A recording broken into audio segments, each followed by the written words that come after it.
তোমাদের সবার স্বাগত আমার চ্যানেলে। তোমরা সবাই কে কে শিবরাত্রি করছো অবশ্যই কমেন্টে বলো। আমি আজকে শিবরাত্রি করছি। আমার ছেলে থেকে বলছে, মা তুমি ভিডিও করো না, শুধু পুজোতে মন দাও। হ্যাঁ, আমি পুজোতেই মন দিচ্ছি আর পুজোটাই মন দিয়ে করছি, চেষ্টা করছিলাম। খুব শরীরটা খারাপ ছিল, অনেক কষ্টে উপোস করে অনেক কষ্টে পুজো দিচ্ছি। এক প্রহরী আমি জল ঢালি, আজকে একবারই জল ঢেলেছি। মন্দিরে বেশি ভিড় ছিল না, 3 জন না 4 জন মতো ছিলাম, আমরা পুজো দিচ্ছিলাম। এদিকে আমার ছেলে অঞ্জলি দেওয়ার জন্যে হাতে ফুল নিয়ে নিয়েছে, বলে মা আমি অঞ্জলি দেবো, তাই জন্য ফুলটা নিয়ে নিয়েছে, অঞ্জলি দেবে ও। এদিকে আমিও মোমবাতি ধূপকাঠি জেলে ঠাকুরকে মালা পরিয়ে মাথায় শিবের মাথায় জল ঢেলে পুজো সম্পূর্ণ করে বাড়ি যাব। তোমরা পুজোটা এনজয় করো। বাই। তোমরা কি কীরকম শিবরাত্রি কাটালে আমাকে কমেন্টে বলো।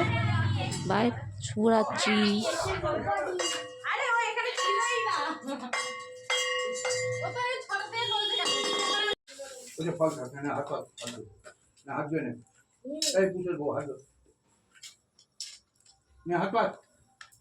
মুখে জলে ছিটে দে, নমস্তে বিষ্ণু নমস্তে করে মুখে জলে ছিটে দে, হাতে ধুয়ে নে।